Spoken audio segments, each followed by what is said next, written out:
Friends, welcome back. ಇವತ್ತಿನ ಒಂದು ವಿಷಯ ಏನಪ್ಪ ಅಂತ ಹೇಳಿದ್ರೆ, ನಾನು ಹೇಳುವಂಥ ಈ ಬೆಳ್ಳುಳ್ಳಿ ಅಥವಾ ಲೆಮನ್ ಜ್ಯೂಸ್ ಆಗಿರ್ಬೋದು, ಈ ಡ್ರಿಂಕು ನಮ್ಮ ಒಂದು ನೈಟ್ ನಾವು ಈ ಡ್ರಿಂಕ್ ಕುಡಿಯೋದ್ರಿಂದ ನಮ್ಮ ಒಂದು ಬಾಡಿಗೆ ಹೇಗೆ ವರ್ಕ್ ಆಗುತ್ತೆ, ನಮಗೆ ಹೇಗೆ ವೆಯ್ಟ್ ಲಾಸ್ ಆಗೋದಕ್ಕೆ ಹೆಲ್ಪ್ ಆಗುತ್ತೆ ಈ ಒಂದು ಡ್ರಿಂಕ್ ಆಗಿರ್ಬೋದು ಅಥವಾ ಬೆಳ್ಳುಳ್ಳಿ ಆಗಿರ್ಬೋದು ಅಂತ ಬರ್ತಿರುವಂಥ ಒಂದು ಕಾಮನ್ ಕಮೆಂಟ್ ಅಂತಲೇ ಹೇಳ್ಬೋದು. ಅದಕ್ಕೆ ಇವತ್ತು ಕ್ಲಾರಿಟಿಯಾಗಿ ಹೇಗೆ ವರ್ಕ್ ಆಗುತ್ತೆ ನಮ್ಮ ಒಂದು ಬಾಡಿಗೆ, ಮತ್ತು ಹೇಗೆ ತೊಗೋಬೇಕು ನಾವು, ಎಷ್ಟೊತ್ತಿಗೆ ನಾವು ಊಟ ಮುಗಿಸ್ಕೋಬೇಕು ಅಂತ ಹೇಳಿ, ಊಟ ಮುಗಿಸ್ಕೊಂಡು ಆದಮೇಲೆ ಯಾವ ಥರ ನಾವು ತೊಗೋಬೇಕು ಅಂತೇಳಿ ಇವತ್ತಿನ ಒಂದು ವಿಡಿಯೋದಲ್ಲಿ ಸಿಂಪಲ್ಲಾಗಿ ಎಲ್ಲರಿಗೂ ಅರ್ಥ ಆಗೋ ಹಾಗೆ ಹೇಳೋದಕ್ಕೆ ಬಂದಿದ್ದೀನಿ. ಫಸ್ಟ್ ಟೈಮ್ ನನ್ನ ಚಾನಲ್ ನೋಡ್ತಾ ಇದ್ದಾರೆ ದಯವಿಟ್ಟು ಲೈಕ್, ಶೇರ್ ಆ್ಯಂಡ್ ಕಮೆಂಟ್. ಇನ್ನು ನನ್ನ ಚಾನಲ್ ಫಸ್ಟ್ ಟೈಮ್ ನೋಡ್ತಾ ಇದ್ದಾರೆ ದಯವಿಟ್ಟು ಒಂದು ಸಬ್ಸ್ಕ್ರೈಬ್ ಮಾಡ್ಕೊಳ್ಳೋದನ್ನ ಮರಿಬೇಡಿ, ಓಕೆನಾ. ಏನಪ್ಪ ಅಂತ ಹೇಳಿದ್ರೆ, ನಾವು ಮಾರ್ನಿಂಗ್ ಹೊತ್ತು ಆಲ್ಮೋಸ್ಟ್ ಕ್ಲಾರಿಟಿ ಸಿಕ್ಕಿರಬಹುದು ಎಲ್ಲರಿಗೂ. ಸಿಕ್ಕಿಲ್ಲ ಅಂದರೆ ಕಮೆಂಟ್ ಮಾಡಿ. ಬೇಕಾದ್ರೆ ಮಾರ್ನಿಂಗ್ ಹೊತ್ತು ನಾವು ಯಾವಾಗ ತೊಗೋಬೇಕು, ಯಾವಾಗ ತೊಗೋಬಾರ್ದು, ಎಷ್ಟು ಹೊತ್ತು ಗ್ಯಾಪ್ ಇರಬೇಕು ಅಂತೇಳಿ ವಿಡಿಯೋ ಮಾಡ್ತೀನಿ, ಓಕೆನಾ. ಇನ್ನು ನೆಕ್ಸ್ಟ್ ಪಾಯಿಂಟ್ ಅಂತ ಬಂದರೆ, ನಾವು ನೈಟ್ ಟೈಮ್ ಆದಷ್ಟು ಬೇಗ ಊಟ ಮುಗಿಸ್ಕೊಳ್ಳೋದಕ್ಕೆ ಟ್ರೈ ಮಾಡಬೇಕು, ಓಕೆನಾ. ಬೇಬಿ ಇರೋದ್ರಿಂದ ಸ್ವಲ್ಪ ನಮ್ಮದು ಟೈಮ್ ಆ ಕಡೆ ಈ ಕಡೆ ಆಗ್ಬೋದು. ಬಟ್ ನೀವು ಆದಷ್ಟು ಬೇಗ ಊಟ ಏನು ತಿಂತೀರಾ ಅದನ್ನೇ ತಿನ್ನೋದು. ಚಪಾತಿ ಆಗಿರ್ಬೋದು ಅಥವಾ ಮುದ್ದೆ ಆಗಿರ್ಬೋದು, ಏನಾದರೂ ಆಗಿರ್ಬೋದು, ಅದನ್ನೇ ನೀವು ಆದಷ್ಟು ಬೇಗ ಊಟ ಮುಗಿಸ್ಕೊಳ್ಳೋಕ್ಕೆ ಟ್ರೈ ಮಾಡಿ. ಇದು ಫಸ್ಟು ಪಾಯಿಂಟು, ಓಕೆನಾ. ತೀರಾ ನೀವು 10 ಗಂಟೆಗೆ ಮಲ್ಕೊತೀರಾ ಅಂತ ಹೇಳಿದರೆ ಒಂದು 1/4 ಗಂಟೆ ಮುಂಚೆ ಊಟ ಮಾಡೋದು, ಒಂದು ಅರ್ಧ ಗಂಟೆ ಮುಂಚೆ ಊಟ ಮಾಡೋದು, ಈ ಥರ ಎಲ್ಲ ಮಾಡೋದಕ್ಕೆ ಹೋಗಬೇಡಿ. ಆದಷ್ಟು ಒಂದು 8 ಗಂಟೆ ಒಳಗಡೆ, 7 ಗಂಟೆ ಒಳಗಡೆ, ಆಲ್ಮೋಸ್ಟ್ 7 ಗಂಟೆ ಒಳಗಡೆ ಅಂದರೆ ಆಗೋದಿಲ್ಲ. ರೂಢಿ ಇದ್ದರೆ ನೀವು ಮಾಡ್ಕೊಳ್ಳಿ. 8 ಗಂಟೆ ಒಳಗಡೆ ನೀವು ಆರಾಮಾಗಿ ಟ್ರೈ ಮಾಡ್ಬೋದು. ಆ 8 ಗಂಟೆ ಒಳಗಡೆ ನೀವು ಊಟ ಮುಗಿಸ್ಕೊಂಡ್ರೆ ಅಲ್ಲಿಗೆ ಸ್ಟಾಪ್ ಮಾಡಿ, ಓಕೆನಾ. ನೀವು ಬೇರೆ ಡ್ರಿಂಕ್ ಬಿಟ್ಟು ಬೇರೆ ಎಲ್ಲ ತಿನ್ನೋದು, ಅಲ್ಲಿಗೆ ನೀವು ಊಟ ಎಲ್ಲಿ ಮಾಡಿರ್ತೀವೋ ಅಲ್ಲಿಗೆ ಸ್ಟಾಪ್ ಮಾಡಿಕೊಂಡ್ರೆ, ನೆಕ್ಸ್ಟು ಸ್ವಲ್ಪ ನೀವು ಆ ಒಂದು ಟೈಮಲ್ಲಿ ಮನೆಯವ್ರದ್ದು ಊಟ ಆಗಿರ್ಬೋದು, ಎಲ್ಲ ಆಗಿರ್ಬೋದು, ನಿಮ್ಗೇನಾನ ಅಷ್ಟು ಫ್ರೀ ಇದೆ, ಮನೇಲೆಲ್ಲ ಸಪೋರ್ಟ್ ಇದ್ದಾರೆ ಅಂತ ಹೇಳಿದರೆ ನೀವು ಊಟ ಮಾಡಿದ ತಕ್ಷಣ ಸ್ವಲ್ಪ ವಾಕ್ ಮಾಡ್ಕೊಳ್ಳಿ, ಓಕೆನಾ. ಇಲ್ಲ ಅಂದರೆ ನೀವು ಆ ಥರ ನಮಗೆ ಟೈಮಿಂಗ್ಸೇ ಸಿಗ್ತಾ ಇಲ್ಲ ಅನ್ನೋರು, ಇನ್ನೇನು ಊಟ ಆದಮೇಲೆ ಸ್ವಲ್ಪ ಕಿಚನ್ ಕ್ಲೀನಿಂಗ್ ಇರುತ್ತೆ ಅಥವಾ ಪಾತ್ರೆ ತೊಳೆಯೋದೆಲ್ಲ ಹಾಗೇ ಇರುತ್ತೆ ಸಿಂಕಲ್ಲಿ, ಅದನ್ನೆಲ್ಲ ಮಾಡ್ಕೊಳ್ಳೋದ್ರಿಂದ ಅದು ಒಂದಷ್ಟು ನಿಮಗೆ ಎಕ್ಸಸೈಸ್ ಥರ ಆಗುತ್ತೆ, ಓಕೆನಾ. ಇದೊಂದು ಪಾಯಿಂಟ್. ನೀವು ಆ ಥರ ಆದರೂ ಮಾಡ್ಕೋಬೋದು, ನೀವು ಅಥವಾ ಈ ಥರ ಆದ್ರೂ ನೀವು ಮಾಡ್ಕೋಬೋದು. ಇನ್ನು 8 ಗಂಟೆಗೆ ನೀವು ಊಟ ಮುಗಿಸಿ ಇದೆಲ್ಲ ಮಾಡೋದಕ್ಕಿಂತ ಮುಂಚೆ ಏನು ತಿನ್ನಬೇಕು ಅಂತಂದರೆ, ಆದಷ್ಟು ನೈಟು ಟೈಮು ನೀವು ಅನ್ನ ತಿನ್ನಬೇಡಿ, ಆಯಿಲ್ ಐಟಮ್ ಜಾಸ್ತಿ ತಿನ್ನಬೇಡಿ, ಮಸಾಲೆ ಹಾಕಿರೋದು ಜಾಸ್ತಿ ತಿನ್ನಬೇಡಿ. ನಾಟ್ ವೆಯ್ಟ್ ಲಾಸ್ ಅಂತ ಒಂದೇ ತಲೆಲಿಟ್ಕೊಂಡೆ ಹೇಳ್ತಾ ಇಲ್ಲ, ಬಟ್ ಯಾರೂ ಅಷ್ಟೇ ಆ ಒಂದು ಟೈಮಲ್ಲಿ ಮಸಾಲೆ ಜಾಸ್ತಿ ತಿನ್ನೋದು, ಆಯಿಲ್ ಐಟಮ್ ತಿನ್ನೋದು, ಈ ಮೈದಾ ರಿಲೇಟೆಡ್ ತಿನ್ನೋದು, ಮೈದಾಯಿಂದ ಮಾಡಿರುವಂಥ ಒಂದು ಆಹಾರನ ಸೇವಿಸ್ತಾ ಬರೋದು, ಇವೆಲ್ಲ ಮಾಡಿದಾಗ ನಿಮಗೆ ಜೀರ್ಣಕ್ರಿಯೆ ಅನ್ನೋದು ಅಷ್ಟು ನೀಟಾಗಿ ಆಗೋದಿಲ್ಲ, ಓಕೆನಾ. ಅದರಿಂದನೂ ವೆಯ್ಟ್ ಲಾಸ್ ಆಗೋದಕ್ಕೂ ಪ್ರಾಬ್ಲಮ್ ಆಗುತ್ತೆ, ಓಕೆನಾ. ಇದೊಂದು ಪಾಯಿಂಟು. ಆದಷ್ಟು ನೀವು ಆ ಒಂದು ಟೈಮಲ್ಲಿ ಮುದ್ದೆ ತಿಂದ್ಕೊಳ್ಳಿ, ಚಪಾತಿ ತಿಂದ್ಕೊಳ್ಳಿ. ಈಗ ಬರ್ತಿರೋದ್ರಲ್ಲಿ ಚಪಾತಿನಲ್ಲೂ ಶುಗರ್ ಇದೆ ಅಂತ ಬರ್ತಾಯಿದೆ, ಬಟ್ ಇನ್ನು ನಮ್ಮ ಕಡೆ ಎಲ್ಲ ಬಂದಿಲ್ಲ ಅನಿಸುತ್ತೆ. ನೀವು ಆರಾಮಾಗಿ ಸದ್ಯದಲ್ಲಿ ನೀವು ಚಪಾತಿನ ತಿನ್ಕೋಬೋದು, ಓಕೆನಾ. ನೀವು ಇನ್ನೂ ಕಂಫರ್ಟಬಲ್ ಇದ್ದೀರಾ ಅಂತ ಹೇಳಿದ್ರೆ ನೀವು ಒಂದು ನೈಟ್ ಒಂದು ಊಟನ ಸ್ಕಿಪ್ ಮಾಡಿ, ಗಂಜಿ ಆದರೆ ರಾಗಿ ಗಂಜಿ ತೊಗೊಳ್ಳಿ, ಇಲ್ಲ ಫ್ರೂಟ್ಸ್ ಆದರೆ ಫ್ರೂಟ್ಸ್ ತೊಗೊಳ್ಳಿ, ಸೌತೆಕಾಯಿ ಆದರೆ ಸೌತೆಕಾಯಿ ತೊಗೊಳ್ಳಿ, ಇಲ್ಲ ಒಂದು 2 ಎಗ್ ತಿಂತೀರಾ, ಮೊಟ್ಟೆ ತಿಂತೀರಾ ಅಂದರೆ ಮೊಟ್ಟೆ ತಿನ್ನಿ. ಅದೇ ಒಂದಷ್ಟು ನಮಗೆ ವೆಯ್ಟ್ ಗೇನ್ ಆಗೋದನ್ನ ತಪ್ಪಿಸೋದಕ್ಕೆ ಹೆಲ್ಪ್ ಮಾಡುತ್ತೆ, ಓಕೆನಾ. ಇದೊಂದು ಪಾಯಿಂಟು. ಇನ್ನು ನೆಕ್ಸ್ಟ್ ಯಾವ ಥರ ಅಂತ ಹೇಳಿದ್ರೆ, ನಾವು ಒಂದು 8 ಗಂಟೆ ಒಳಗಡೆ ಊಟ ಮುಗಿಸ್ಕೊಂಡ್ರೆ ಒಂದು ಹಾಫ್ ಆನ್ ಅವರ್ ನೀವು ಕಿಚನೆಲ್ಲ ಕ್ಲೀನ್ ಮಾಡ್ಕೊಳ್ಳಿ. ಇನ್ನೂ ಟೈಮ್ ಇದೆ ಅಂದರೆ ಮನೇಲೇ ವಾಕ್ ಮಾಡ್ಕೊಳ್ಳಿ. ಈಗ ತುಂಬ ಚಳಿ ಇರೋದ್ರಿಂದ ಹೊರಗಡೆ ಎಲ್ಲ ಹೋಗೋದಕ್ಕೆ ಆಗಲ್ಲ, ಕಾಂಪೌಂಡ್ ಇದ್ದರೂ ಸಹ ನಾವು ವಾಕ್ ಮಾಡೋದಕ್ಕಾಗಲ್ಲ. ನೀವು ಮನೇಲೇ ಸ್ವಲ್ಪ ವಾಕ್ ಮಾಡ್ಕೊಳ್ಳಿ, ಎಲ್ಲಿ ಜಾಗ ಇರುತ್ತೋ ಅಲ್ಲೇ ಮಾಡ್ಕೊಳ್ಳಿ. ಆದರೂ ಇನ್ನೇನು ವಾಕ್ ಮಾಡ್ತಾನೆ ನೀವು ಡ್ರಿಂಕ್ನ ಸ್ವಲ್ಪ ಬಿಸಿ ಮಾಡಿ ಒಂದು ಸೈಡಿಗೆ ಇಡಿ. ನಿಮ್ಮ ಒಂದು ಕಂಫರ್ಟಬಲು ಎಷ್ಟು ಬಿಸಿ ಆಗುತ್ತೋ ಅಷ್ಟು ಬಿಸಿ, ಸ್ವಲ್ಪ ಕಮ್ಮಿ ಆಗೋವರೆಗೂ ವೆಯ್ಟ್ ಮಾಡಿ, ಓಕೆನಾ. ನಾನು ಕುಡಿಬೋದು, ಈಗ ಸ್ವಲ್ಪ ಬಿಸಿ, ಸ್ವಲ್ಪ ಗಂಟ್ಲಿಗೆ ಹೋಗ್ತಿದ್ರೆ ಸ್ವಲ್ಪ ಬಿಸಿ ನಾವು ಕುಡಿತಾ ಇದ್ದೀವಿ ಅನ್ನೋ ಫೀಲ್ ಬರಬೇಕು ನಮಗೆ. ಆ ಥರ ಸ್ವಲ್ಪ ಬಿಸಿದೇ ಸೇವಿಸ್ಕೊಳ್ಳಿ. ತುಂಬ ಬೆಚ್ಚಗೂ ಬೇಡ, ತುಂಬ ತಣ್ಣಗಿರೋದು ಬೇಡ, ಓವರ್ ಬಿಸಿ ಇರೋದೂ ಸಹ ಬೇಡ, ಓಕೆನಾ. ಹೋಗ್ತಾ ಇದೆ ಬಿಸಿ ಇದೆ ಅಂತ ಅನ್ನಿಸ್ಬೇಕು. ಆ ಥರ ನೀವು ಮಾಡ್ಕೊಳ್ಳಿ, ಓಕೆನಾ. ಆ ನೀರು ಕುಡಿದ್ರೆ ನಮಗೆ ಬಿಸಿ ಒಳಗಡೆ ಬಿಸಿನೀರು ಕುಡಿತಾ ಇದ್ದೀವಿ ಅನ್ನೋ ಫೀಲ್ ಬರಬೇಕು. ಸ್ವಲ್ಪ ಬಿಸಿ ಇರೋದನ್ನೇ ಕುಡ್ಕೊಳ್ಳಿ, ಓಕೆನಾ. ಅದಕ್ಕೆ ಸ್ವಲ್ಪ ಏನು ನನ್ನ ಅನಿಸಿರೋ ಪ್ರಕಾರ ಈ ಹೀಟರು ಜಗ್ಗೆಲ್ಲ ಬರುತ್ತಲ್ಲ ಅದ್ರಲ್ಲಿ ಕಾಯಿಸ್ಕೊಂಡ್ರೆ ನಿಮ್ಗೆ ಅಷ್ಟು ಎಫೆಕ್ಟ್ ಆಗೋದಿಲ್ಲ. ಅಂತ ಅಂದರೆ ಬೇಗ ಬಿಸಿ ಹೊರಟೋಗ್ಬಿಡುತ್ತೆ.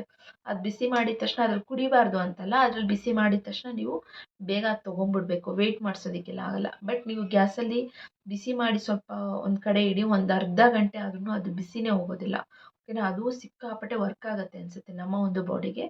ಇದು ನನ್ನ ಅಮ್ಮನ ಮನೇಲಿ ಹೀಟರ್ ಜಗ್ಗಿರೋದ್ರಿಂದ, ಕರೆಂಟಿಂದು ಮಾಮೂಲಿ ಏನಿದೆ ಆ ಪವರ್ದು ತೊಗೊಳ್ಳೋದ್ರಿಂದ ಅಥವಾ ನಾವು ಗ್ಯಾಸಲ್ಲಿ ಬಿಸಿ ಮಾಡಿ ತೊಗೊಳ್ಳೋದ್ರಿಂದ ತುಂಬ ಲಾಟ್ ಆಫ್ ಡಿಫ್ರೆನ್ಸ್ ಅಂತ ಅನಿಸುತ್ತೆ ನನಗೆ. ಅದೊಂದು ತಲೆಯಲ್ಲಿ ಇಟ್ಕೊಳ್ಳಿ. ಆದಷ್ಟು ಗ್ಯಾಸಲ್ಲೇ ನೀವು ಬಿಸಿ ಮಾಡ್ಕೊಳ್ಳೋಕ್ಕೆ ಟ್ರೈ ಮಾಡಿ, ಓಕೆನಾ.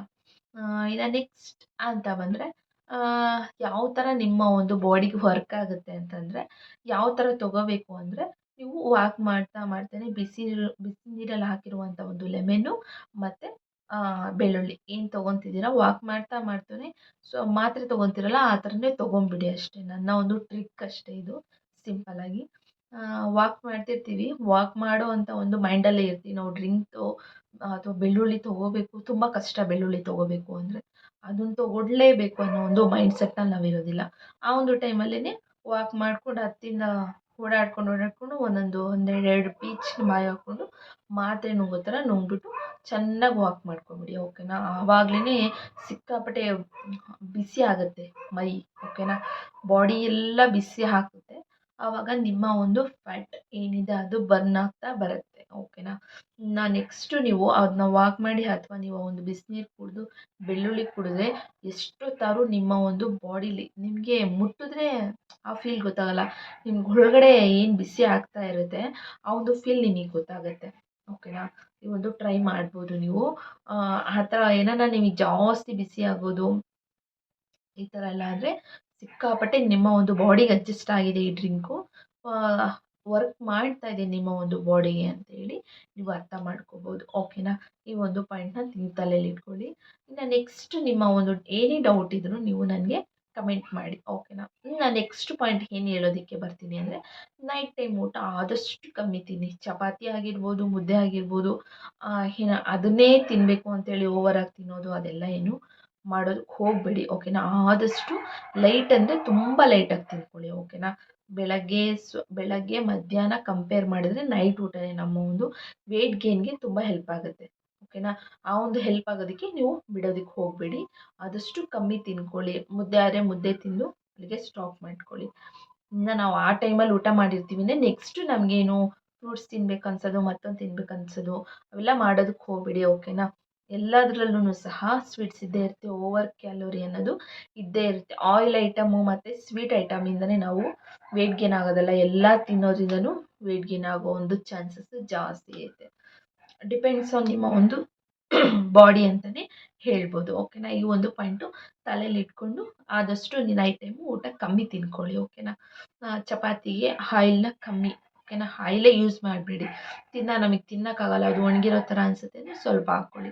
ಇನ್ನು ಅದಕ್ಕೆ ಮೈದಾ ಮಿಕ್ಸ್ ಮಾಡ್ಕೊಂಡು ತಿನ್ನೋದು, ಮೈದಾ ರಿಲೇಟೆಡ್ ತಿನ್ನೋದು ಅವೆಲ್ಲ ಮಾಡೋದಕ್ಕೆ ಹೋಗಬೇಡಿ. ಜೀರ್ಣಕ್ಕೆ ಆಗೋದಿಲ್ಲ. ಹಾಗಾಗಿ ಕೊಲೆಸ್ಟ್ರಾಲ್ ಏನಿದೆ ಅದು ಬರ್ನ್ ಆಗೋದಕ್ಕೆ ಸ್ವಲ್ಪ ಕಷ್ಟ ಆಗ್ಬೋದು. ವೆಯ್ಟ್ ಲಾಸು ಅಷ್ಟೇ ಸ್ವಲ್ಪ ನಿಧಾನ ಆಗ್ಬೋದು ಅಂತೇಳಿ ಇದೊಂದು ಪಾಯಿಂಟು. ಇದೆಲ್ಲ ನಾನು ಅಬ್ಸರ್ವ್ ಮಾಡಿದ್ದೀನಿ, ಓಕೆನಾ. ಹಾಗಾಗಿ ನಿಮ್ಮ ಒಂದು ಈ ವಿಡಿಯೋದಲ್ಲಿ ಶೇರ್ ಮಾಡಿದ್ದೀನಿ ಅಷ್ಟೇ, ಓಕೆನಾ. ಇವೆಲ್ಲ ತಲೆಯಲ್ಲಿ ಇಟ್ಕೊಂಡು ನೈಟು ಈ ಥರ ನೀವು ಡ್ರಿಂಕ್ ಕೊಡೋದ್ರಿಂದ ಆಟೋಮೆಟಿಕ್ ನಿಮ್ಮ ಒಂದು ಬಾಡಿ ಎಲ್ಲ ಚಳಿ ಚಳಿ ಅಂತೀರ, ನಮ್ಮ ಒಂದು ಬಾಡಿಲೇ ಆಟೋಮೆಟಿಕ್ಕಾಗಿ ಹೀಟ್ ಅನ್ನೋದು, ಬಿಸಿ ಅನ್ನೋದು ಜಾಸ್ತಿ ಆಗ್ತಾ ಇರುತ್ತೆ. ಆವಾಗ ನಾವು ಅಂದ್ಕೋಬೇಕು ವರ್ಕ್ ಆಗ್ತಿದೆ, ಇದು ಸಣ್ಣ ಆಗೋದಕ್ಕೆ ನಾವು ಟ್ರೈ ಮಾಡ್ಬೋದು ಈ ಡ್ರಿಂಕ್ನ ಅಂತೇಳಿ ನೀವು ಅನಲೈಸ್ ಮಾಡ್ಕೋಬೋದು, ಓಕೆನಾ. ಈ ಒಂದು ಪಾಯಿಂಟು. ಇದು ಬಿಟ್ಟರೆ ಇನ್ನೂ ಡೀಪಾಗಿ ನೀವು ನೈಟ್ ಟೈಮು ಏನು ತಿನ್ಬೋದು ಅಂತ ಹೇಳಿ ಅಂತ ಹೇಳಿದ್ರೆ ನಾನು ನೆಕ್ಸ್ಟ್ ವಿಡಿಯೋ ಮಾಡ್ತೀನಿ.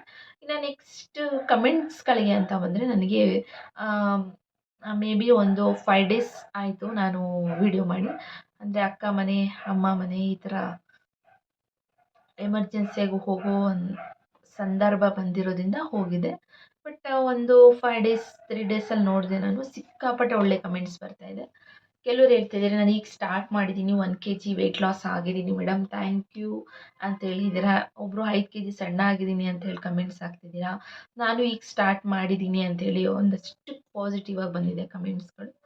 ಅದಕ್ಕೆಲ್ಲ ಥ್ಯಾಂಕ್ ಯು ಸೋ ಮಚ್. ಓಕೆನಾ, ಹೀಗೆ ನನ್ನ ವಿಡಿಯೋಗಳನ್ನ ಫಾಲೋ ಮಾಡ್ತಾ ಇರಿ. ನನ್ನ ಯಾವ ವಿಡಿಯೋದಲ್ಲಿ ನಿಮಗೆ ಆ ಒಂದು ಪಾಯಿಂಟ್ ಅರ್ಥ ಇಲ್ಲ, ಇನ್ನೂ ಕ್ಲಾರಿಟಿಯಾಗಿ ಬೇಕು, ಆ ಒಂದು ವಿಡಿಯೋ ಕಮೆಂಟ್ ಸೆಕ್ಷನಲ್ಲಿ ಕಮೆಂಟ್ ಮಾಡಿ. ನೆಕ್ಸ್ಟ್ ನಾನು ಕ್ಲಾರಿಟಿಯಾಗಿ ವಿಡಿಯೋ ಹಾಕ್ತೀನಿ. ಓಕೆನಾ, ನಾನು ನೆಕ್ಸ್ಟು ಯಾವ ವಿಡಿಯೋ ಮಾಡ್ತೀನಿ ಅಂತ ಹೇಳಿದ್ರೆ, ಬೆಳಗ್ಗೆ ಹೊತ್ತು ಯಾವ ಥರ ನಮಗೆ ವರ್ಕ್ ಆಗುತ್ತೆ, ಈಸಿಯಾಗಿ ನಾವು ಏನು ಆ ಡ್ರಿಂಕ್ನ ತೊಗೊಂಡು ಯಾವ ಥರ ನಾವು ಕೆಲಸ ಮಾಡ್ಕೋಬೋದು ಮನೆಯಲ್ಲಿ, ಆಫೀಸ್ಗೆ ಹೋಗೋರಾಗಿರ್ಬೋದು ಅಥವಾ ಮನೇಲಿ ಇರೋರು ಆಗಿರ್ಬೋದು, ಯಾವ ಥರ ನಮಗೆ ವರ್ಕ್ ಆಗುತ್ತೆ, ಯಾವ ಥರ ಮಾಡ್ಬೋದು ಅಂತೇಳಿ ನೆಕ್ಸ್ಟ್ ವಿಡಿಯೋನ ನಿಮ್ಮ ಜೊತೆ ಶೇರ್ ಮಾಡ್ತೀನಿ. ಓಕೆ, ನನ್ನ ಒಂದು ಎಕ್ಸ್ಪೀರಿಯೆನ್ಸು, ಮಗು ಇಟ್ಕೊಂಡು ಯಾವ ಥರ ಈಸಿಯಾಗಿ ವೆಯ್ಟ್ ಲಾಸ್ ಆಗೋದು ಅಂತ ಹೇಳಿ ನಾನು ನಿಮಗೆ ತಿಳಿಸ್ಕೊಡ್ತೀನಿ. ಓಕೆನಾ, ಸ್ಕಿಪ್ ಮಾಡದೆ ಕೊನೆವರೆಗೂ ವಿಡಿಯೋ ನೋಡಿದ್ದಕ್ಕೆ ಥ್ಯಾಂಕ್ ಯು ಸೋ ಮಚ್.